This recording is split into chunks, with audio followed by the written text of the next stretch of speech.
Hello friends, UCI digital आपका हार्दिक स्वागत करता है, वंदन करता है, अभिनंदन करता है।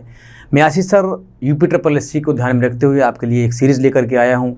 इतिहास की सीरीज़ है और ये बहुत ही इंटरेस्टिंग सीरीज़ है जो सभी एग्जाम के लिए महत्वपूर्ण है। ठीक है, एक चीज़ कहना चाहता हूँ, ना अपनों से खुलता है ना गैरों से खुलता है, ना अपनों से खुलता है ना गैरों से खुलता है, जन्नत का दरवाज़ा माता पिता के पैरों से खुलता है। ये जग जब जब किसी पर हंसा है, याद रखना मेरे प्यारे दोस्तों, ये जग जब जब किसी पर हंसा है ना, उसी ने इतिहास रचा है। तो आप इस दुनिया में इतिहास देखने के लिए नहीं आए हैं, आप इस दुनिया को इतिहास दिखाने के लिए आए हैं। तो मेरी दुआएं, मेरा प्यार, मेरा आशीर्वाद यूसीआई डिजिटल आपके साथ है और हम उम्मीद करते हैं कि आप हमारी क्लास को एंजॉय कर रहे होंगे। तो लौटते हैं पहले प्रश्न की ओर फटाक से, टाइम वेस्ट नहीं करना है अपन को। पहला क्वेश्चन देखिए, आपके सामने है स्क्रीन पर।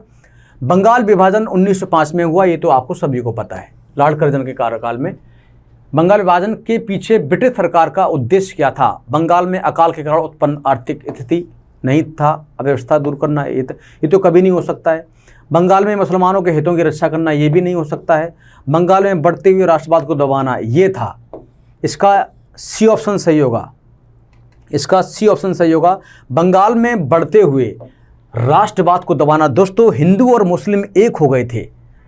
जब भाई प्लस भाई मिलते हैं ना तो तबाही होती है। दोस्त, भाई प्लस भाई बराबर तबाही, बराबर तबाही। भाई प्लस भाई बराबर तबाही, भाई प्लस भाई बराबर तबाही, ये याद रखिएगा, ठीक है ना। तो बंगाल विभाजन में क्या था, हिंदू मुस्लिम एक दूसरे से बहुत प्यार करते थे, लेकिन इनकी जो पॉलिसी थी ना, अंग्रेज़ों की, फिरंगियों की, गोराओं की, इनकी पॉलिसी थी डिवाइड एंड रूल, फूट डालो और राज करो। इस नीति का ये पालन करते थे। ठीक है, तो ऐसे लोगों से हमें बहुत दूर रहना चाहिए था। लेकिन क्या करोगे, जब अपना ही अपने को मारता है ना तो वो दर्द जाता होता है। एक बार सोने ने लोहे से पूछा कि भाई ये बता, जब तू पिटता है तो आवाज़ क्यों करता है? तो लोहे ने बड़ी विनम्रता पूर्वक सोने को जवाब दिया कि भाई, जब अपना ही अपने को कोई मारता है ना तो वो दर्द ज़्यादा होता है। तो अपना भी ख्याल रखो और अपनों का भी ख्याल रखो। नेक्स्ट क्वेश्चन पे आते हैं। कांग्रेस लीग समझौता, लखनऊ समझौता 1916 का दूरगामी परिणाम क्या हुआ? भारत का विभाजन तथा पाकिस्तान का निर्माण। दोनों संस्थाओं ने मिलकर स्वतंत्रता के लिए प्रयास किया। हिंदू मुस्लिम एकता को बल मिला। ब्रिटिश सरकार की फूट डालो व राज करो की नीति असफल हुई। कांग्रेस लीग समझौता का दूरगामी परिणाम क्या हुआ? इसका आंसर होगा भारत का विभाजन तथा पाकिस्तान का निर्माण। भारत का विभाजन तथा पाकिस्तान का निर्माण, ये ऑप्शन सही होगा। दोस्तों, भारत जो है वो भरत के नाम पे पड़ा है। भरत जो है ये दुष्यंत और शकुंतला के पुत्र थे। दुष्यंत और शकुंतला के पुत्र थे आपके। कौन? भरत। ठीक है, याद रखिएगा, दुष्यंत और शकुंतला के पुत्र भरत, इसी के नाम पर भारत देश का नाम भारत पड़ता है, ऐसा माना जाता है। भारत देश को इंडिया यूनानियों ने कहा, यह भी आपको याद रखना है। भारत देश को जो इंडिया है ये यूनानियों ने कहा है। इंडिया किसने कहा? यूनानियों ने। आपकी एग्जाम में सवाल आता है ये अक्सर। और भारत देश को हिंदुस्तान किसने कहा? तो हिंदुस्तान जो कहा है भारत देश को, वो कहा है ईरानियों ने। ईरानियों ने कहा है। ये आपको विशेष याद रखने, बड़ा नॉर्मल क्वेश्चन है। ठीक है, तो इसका ऑप्शन ए सही होगा बेटा। नेक्स्ट क्वेश्चन देखते हैं।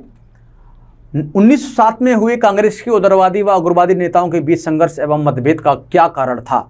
लोकमान्य तिलक का अपमान, राष्ट्रीय कांग्रेस के अध्यक्ष पद का चुनाव, बंग भंग विरोधी आंदोलन की असफलता, बंग भंग विरोधी आंदोलन की कार्यवाही पर मतभेद।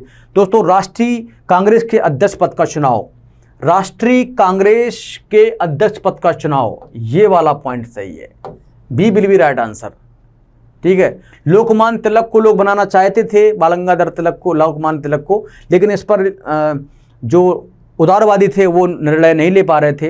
इसमें फिरोज शाह मेहता हैं, दादाभाई नौरोजी है, बहुत सारे लोग थे, लेकिन इसलिए इसको रद्द कर दिया गया था। फिर राष्ट्रीय कांग्रेस के अध्यक्ष का पद का चुनाव होना था। तो 1907 में फिर रास बिहारी घोष को 1907 में फिर भारतीय राष्ट्रीय कांग्रेस का INC का इंडियन नेशनल कांग्रेस का जो अध्यक्ष बने थे वो रास बिहारी बोस बने थे। रास बिहारी घोष या बोस, रास बिहारी घोष ये बने थे आपके अध्यक्ष। और जब 1916 में गरम दल नरम दल एक हुए थे लखनऊ अधिवेशन में, ये भी आपको याद रखना है, आपकी एग्जाम में सवाल आएगा। जब 1916 में लखनऊ में गरम दल और नरम दल एक हुए थे और मुस्लिम लीग भी एक हो गए थे, तो उस समय अध्यक्ष थे आपके लखनऊ अधिवेशन के इंडियन नेशनल कांग्रेस के अंबिका चरण मजूमदार। अंबिका चरण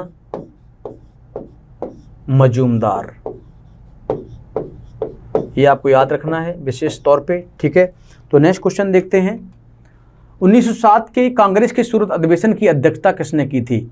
तो रास बिहारी घोष ने। मैंने आपको भी बताया था ना, ए ऑप्शन होगा, डॉक्टर रास बिहारी घोष ने इसकी अध्यक्षता की थी। दादा भाई नौरोजी को grand old man of India कहा जाता है, ठीक है। WC बनर्जी, ये आपको याद रखना है दोस्तों, इसको WC बनर्जी के नाम से भी जाना जाता है। WC बनर्जी, ये आपके एग्जाम में आता है। WC बनर्जी, व्योमेश चंद्र बनर्जी इंडियन नेशनल कांग्रेस के मुंबई अधिवेशन के, किस अधिवेशन के? मुंबई अधिवेशन के 28 दिसंबर 1885 ईस्वी के अध्यक्ष निर्वाचित किए गए थे। ये पॉइंट आपको याद रखना है। व्योमेश चंद्र बनर्जी, जिनको WC बनर्जी के नाम से जाना जाता है, इंडियन नेशनल कांग्रेस के मुंबई अधिवेशन के 28 दिसंबर 1885 के अध्यक्ष निर्वाचित किए गए थे, ठीक है। चलिए नेक्स्ट पॉइंट देखते हैं। अनुशीलन समिति थी नारी उत्थान के प्रति समर्पित, विधवा विवाह को प्रोत्साहित करने वाली, मजदूरों की कल्याण में रुचि रखने वाली, एक क्रांतिकारी संगठन। दोस्तों ये डी आंसर सही होगा, एक क्रांतिकारी संगठन था ये अनुशीलन समिति, ठीक है। अनुशीलन समिति जो है शिशिर कुमार घोष, याद रखना इस चीज़ को, बहुत ही क्रांतिकारी व्यक्ति थे। इनका मानना था कि हमें आज़ादी हाथ जोड़ने से, सबने करने से, अहिंसा करने से नहीं मिलने वाली है, हमें आज़ादी मिलने वाली है तो साढ़े समाचरित, दुष्टों के साथ दुष्टता का व्यवहार करना चाहिए, हमारा ऋग्वेद कहता है, ठीक है। हाँ, महात्मा गांधी कहते थे एक गाल पे थप्पड़ कोई मारे दूसरा भी कर दो। इनका कहना था थप्पड़ मारने से पहले थप्पड़ मार दो, है ना, क्यों झुके हम किसी के सामने। लेकिन झुकना तब चाहिए जब हमारा काम बने। जो झुकता है ना वो सारी दुनिया भी झुका सकता है। झुकना भी एक बहुत बड़ी चीज़ है, ठीक है। तो इसका आंसर डी होगा। नेक्स्ट क्वेश्चन, किसने कहा था कांग्रेस आंदोलन ना तो लोगों द्वारा प्रेरित था ना ही गुट द्वारा सोचा या योजनाबद्ध किया गया था? इसका सही आंसर होगा आपका लाला लाजपत राय। लाला लाजपत राय इसका बिल्कुल करेक्ट आंसर होगा। लॉर्ड डफरिन के दिमाग की कांग्रेस उपद मानी जाती है, ठीक है। और लॉर्ड कर्जन के समय में बंगाल विभाजन हुआ था। और लाला लाजपत राय आपके लाल बाल पाल में तीनों में ऐसे व्यक्ति हैं जिन्होंने भारतीय राष्ट्रीय कांग्रेस की अध्यक्षता की थी, ठीक है। नेक्स्ट क्वेश्चन देखते हैं। निष्क्रिय विरोध, पैसिव रेजिस्टेंस के सिद्धांत का प्रतिपादन किसने किया था? निष्क्रिय विरोध, इसका सही आंसर होगा अरविंद घोष। निष्क्रिय विरोध अरविंद घोष। कितना प्यारा सवाल बनता है। अरविंद घोष को, मेरे भाई अरविंद घोष उग्रवादी थे, बाद में संत बन जाते हैं, ठीक है।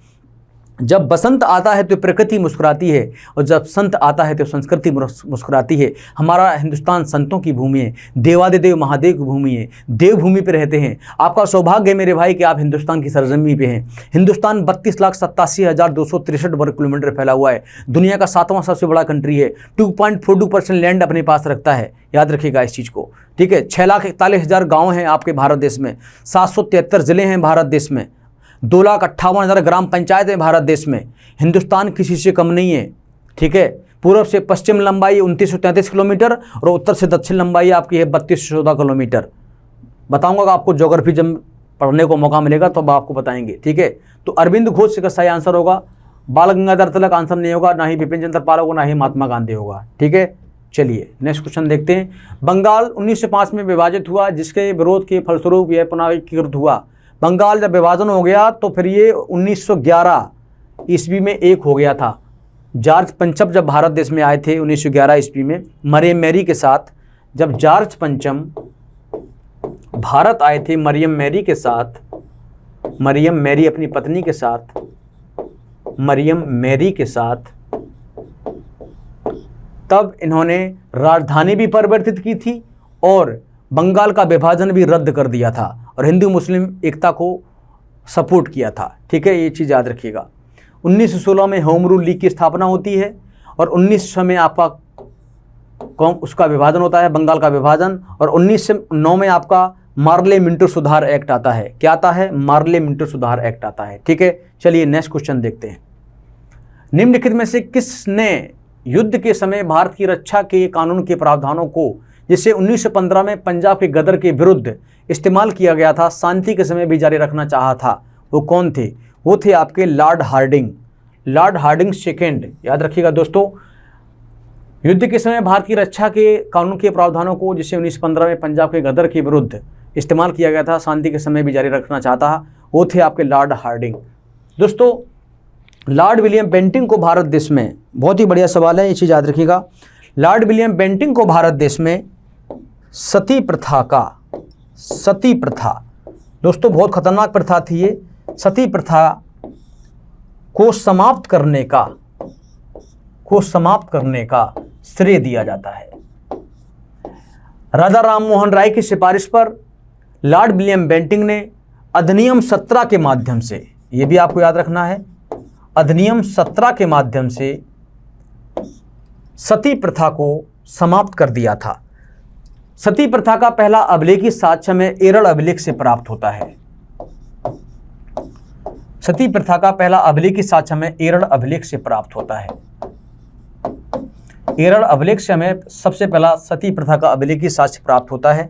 ठीक है, ये 510 ईस्वी का अभिलेख है, जो ग्वालियर मध्य प्रदेश से प्राप्त होता है, पुलकेशियन। ठीक है, और विलियम बेंटिंक बहुत ही अच्छे गवर्नर जनरल थे और पहले आपके वायसराय बनते हैं Lord William Bentinck. Governor general आपके बनते हैं पहले भारत देश के, और वायसराय बनते हैं लॉर्ड कैनिंग। ठीक है, और इसका सही आंसर लॉर्ड हार्डिंग होगा। नेक्स्ट क्वेश्चन की ओर चलते हैं।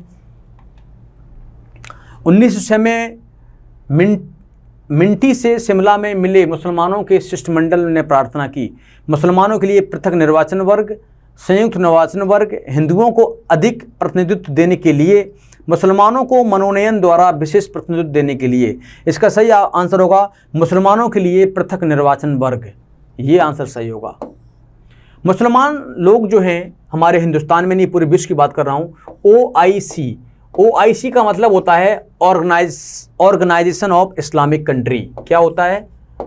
ऑर्गेनाइजेशन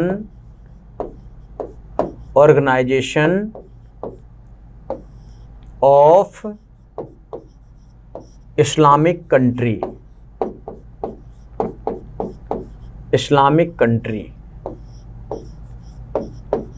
दोस्तों OIC का मतलब होता है ऑर्गेनाइजेशन ऑफ इस्लामिक कंट्री, और इस OIC में 57 मोमडन कंट्री आते हैं, 57 मुस्लिम देश आते हैं दोस्तों, 57 मुस्लिम देश आते हैं।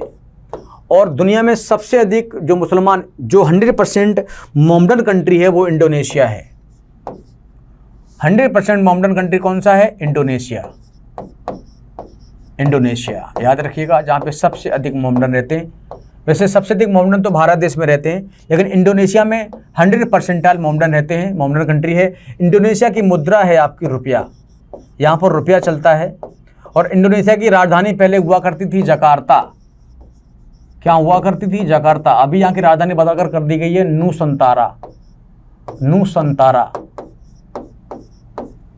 नुसंतारा यहाँ की राजधानी कर दी गई है इंडोनेशिया की, यहाँ पे रुपया चलता है। और OIC organisation of Islamic country में 57 मुस्लिम कंट्री आते हैं। दोस्तों, ये कुरान शरीफ, इसमें 2 प्रकार के हैं, शिया और सुन्नी। पैगंबर हज़रत मोहम्मद साहब से संबंधित है और हुसैन अली से संबंधित हैं। ठीक है, जो शिया और सुन्नी हैं, इनका अलग अलग मत हैं। बाकी सभी कुरान शरीफ को मानते हैं, हदीस को मानते हैं, इजमा को मानते हैं, कयास को मानते हैं, शरीयत को मानते हैं। ठीक है, सारा अलग अलग नियम है। ठीक है, चलिए इसका आंसर देखते हैं क्या होगा। तो मुसलमानों के लिए पृथक निर्वाचन वर्ग, क्लियर। चलिए नेक्स्ट क्वेश्चन देखते हैं। बंगाल का विभाजन हुआ था 1905, यानी कि 15 अक्टूबर 1905 को। वैसे एक चीज़ याद रखिएगा, बंगाल का विभाजन जो है वो 16 अक्टूबर को हुआ था। ये मैं क्लियर कर दूं, 16 अक्टूबर को हुआ था 1905 ईस्वी को। ये मोर एप्रोप्रिएट आंसर होगा, 15 अक्टूबर की जगह 16 अक्टूबर होना चाहिए। 16 अक्टूबर 1905, 16 अक्टूबर यहाँ पर आपका इसमें 16 अक्टूबर होना चाहिए, इस वाले ऑप्शन में 16 अक्टूबर होना चाहिए। 16 अक्टूबर 1905 ईस्वी को आपका बंगाल विभाजन लागू हुआ था, ठीक है। और ये थे इस समय आपके लॉर्ड कर्जन। कौन थे? Lord Curzon. लॉर्ड कर्जन के कार्यकाल में आपका बंगाल विभाजन होता है, ठीक है। हिंदू मुस्लिम एकता का जो प्रतीक था उसको तोड़ दिया जाता है और अलग एक मॉडर्न राष्ट्र बनाने की मांग की जाती है। हिंदुओं पर और मुस्लिमों पर अत्याचार किए जाते हैं। फूट डालो और राज करो की नीति का पालन किया जाता है। दोस्तों, हमारा हिंदुस्तान सबसे यूनिक कंट्री है इन दिस वर्ल्ड, इस दुनिया में। सभी तरह की ऋतुएं हमारे यहाँ देश में हैं, सभी तरह के लोग हमारे यहाँ रहते हैं। हमारा हिंदुस्तान सबसे यूनिक कंट्री है। हिंदुस्तान एक ऐसा मुल्क है जहाँ के जिस देश के अनेक नाम है। हिंदुस्तान का सबसे प्राचीन नाम गोंडवाना लैंड है। गोंडवाना, हमारे हिंदुस्तान में सबसे पहले गोंड जनजाति का जन्म हुआ, इसीलिए हिंदुस्तान का नाम गोंडवाना लैंड पड़ता है, ठीक है। जम्बूद्वीप नाम पड़ता है, आर्यावर्त नाम पड़ता है, इंडिया नाम पड़ता है, हिंदुस्तान नाम पड़ता है, भारत नाम पड़ता है, नसरू नाम पड़ता है, यिंतु नाम पड़ता है। चाइनीज लोग यिंतु कहा करते थे, यिंतु। चाइनीज लोग भारत को यिंतु कहा करते थे, क्योंकि चाइना से 4 लोग हमारे भारत देश में आए। फायान सबसे पहले आया, फायान, फिर संग्यून आए, ठीक है। भेनसांग और इत्सिंग, ये वो व्यक्ति हैं जो हमारे भारत देश आते हैं और ये सारे चाइनीज हैं। 5 चारों फांसी हुई, चारों चाइनीज हैं, ठीक है।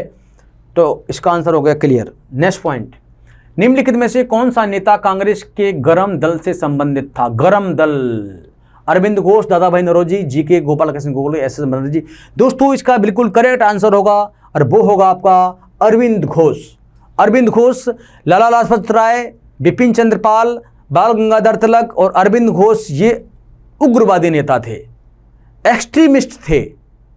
इनके विचार उग्र होते थे, इनके भाषण उग्र होते थे, इनकी दुनिया बहुत क्रांतियों से भरी हुई थी। ये बहुत ही उद्वेलित थे अपने देश को बचाने के लिए, अपने हिंदुस्तान को बचाने के लिए, अपना सर्वस्व लुटा दिया भारत देश को बचाने के लिए। मैं ऐसे लोगों के चरणों में नमन करता हूँ। हिंदुस्तान की सरजमी जो आज आप जी रहे हैं, इन्हीं की बदौलत है।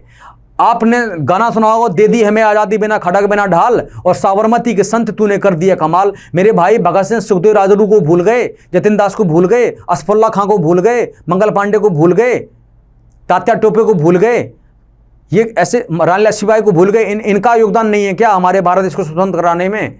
जतिन दास का योगदान नहीं है? बटुकेश्वर दत्त का योगदान नहीं है? चंद्रशेखर का आज़ाद का योगदान नहीं है? सुभाष चंद्र बोस का योगदान नहीं है क्या? एक से एक महान क्रांतिकारियों का योगदान हमारे भारत देश में रहा है, जिनका हम कभी उल्लेख ही नहीं करते हैं। पता नहीं कौन सा इतिहास पढ़ते हैं हम लोग। हमें अपने सिलेबस में इन व्यक्तित्वों को, इन पर्सनालिटियों को अपने सिलेबस में मेंशन करना चाहिए। भारत सरकार को इस पर एक्शन लेना चाहिए, ठीक है। तो अरविंद घोष को दोस्तों, ये नेता जो थे गरम दल के थे। बाकी ये तीनों नेता जो हैं ये आपके नरम दल के हैं, दादा भाई नौरोजी, गोपाल कृष्ण गोखले और एस.एन. बनर्जी, ठीक है। दादा भाई नौरोजी को तो grand old man of India कहा जाता है। गोपाल कृष्ण गोखले महात्मा गांधी के राजनीतिक गुरु थे और गोपाल कृष्ण गोखले के गुरु थे एम.जी. रानाडे। कौन थे? एम.जी. रानाडे। ये आपको याद रखना है, ठीक है। नेक्स्ट क्वेश्चन देखते हैं। निम्नलिखित में से किस नेता ने 1906 में कलकत्ता कांग्रेस अधिवेशन की अध्यक्षता की थी? तो इसका सही आंसर होगा दादा भाई नौरोजी। दादा भाई नौरोजी ने कोलकाता अधिवेशन की अध्यक्ष थी। दोस्तों, कोलकाता की स्थापना जॉब चारनाक ने की थी। जॉब चारनाक ने कोलकाता की स्थापना की थी। कोलकाता को स्मोक सिटी ऑफ इंडिया कहा जाता है, smoke city of India.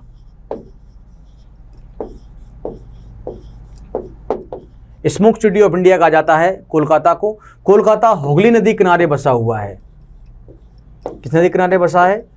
Hooghly नदी किनारे बसा हुआ है। कोलकाता में ही आपका हावड़ा ब्रिज है। कौन सा ब्रिज है? हावड़ा ब्रिज है, ठीक है, याद रखिएगा। कोलकाता जो है एक ऐसा शहर है जो आर्थिक दृष्टिकोण से अंग्रेजों के कार्यकाल में बहुत ही संपन्न राज्य था, इसीलिए बंगाल का विभाजन हुआ। पश्चिम बंगाल की राजधानी जो है वो कोलकाता है। आपके गुरुदेव रविन्द्रनाथ टैगोर ने बंगाल का उल्लेख हमारे राष्ट्रगान में किया है। पंजाब सिंध गुजरात मराठा, पंजाब सिंध गुजरात मराठा उत्कल बंग, पंजाब सिंध गुजरात मराठा द्राविड़ उत्कल बंग, पंजाब सिंध गुजरात मराठा द्राविड़ उत्कल बंग। गुरुदेव रविन्द्रनाथ टैगोर ने हमारे राष्ट्रगान में 7 राज्यों का उल्लेख किया है, उसमें बंग मतलब पश्चिम बंगाल। अभी पश्चिम बंगाल गवर्नमेंट ने यह कहा है कि हमारा नाम बंग कर दिया जाए, बंग, ठीक है, याद रखना। और कलकत्ता जो है आपका जॉब चाणक्य ने स्थापित किया था। कलकत्ता आपका स्मोक सिटी ऑफ इंडिया के नाम से जाना जाता है। कलकत्ता हुगली नदी के किनारे बसा हुआ है। कलकत्ता में हावड़ा ब्रिज है आपका, ठीक है, ओके। अब आप देखते हैं कि इसकी अध्यक्षता जो है वो दादा भाई नौरोजी ने की थी। दादा भाई नौरोजी को भारत देश में grand old man of India के नाम से जाना जाता है। दादा भाई नौरोजी एशिया के पहले व्यक्ति हैं जो 1892 ईस्वी में भारतीय राष्ट्रीय कांग्रेस के वो ब्रिटिश पार्लियामेंट के अध्यक्ष बने थे। दादा भाई नौरोजी 3 बार भारतीय राष्ट्रीय कांग्रेस के अध्यक्ष बनते हैं। दादा भाई नौरोजी को grand old man of India के साथ साथ वयोवृद्ध नेता भी कहा जाता है। दादा भाई नौरोजी नरम दल के नेता थे। दादा भाई नौरोजी पहले व्यक्ति हैं जिन्होंने भारत की पर कैपिटा इनकम निकाली 20 रुपया पर ईयर। दादा भाई नौरोजी ने 2 किताबें लिखी, the poverty and unBritish rule in India and England डेप्ट टू इंडिया, ठीक है। दादा भाई नौरोजी जो हैं एशिया के पहले व्यक्ति हैं जो ब्रिटिश पार्लियामेंट के सांसद निर्वाचित हुए थे, ठीक है। चलिए नेक्स्ट सवाल की ओर चलते हैं। निम्नलिखित में कौन उग्रपंथी नहीं था? उग्रपंथी बाल गंगाधर तिलक, मदन लाल, ऊधम सिंह, गोपाल कृष्ण गोखले। तो इसका आंसर होगा गोपाल कृष्ण गोखले। ये नरम दल के नेता थे। ऊधम सिंह तो ने तो 1940 ईस्वी में 1940 ईस्वी में कैक्सटन हॉल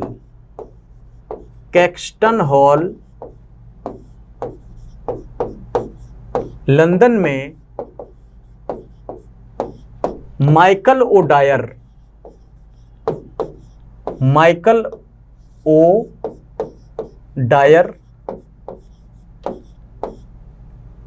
या जनरल ओ डायर की गोली मारकर हत्या कर दी थी, वो थे ऊधम सिंह।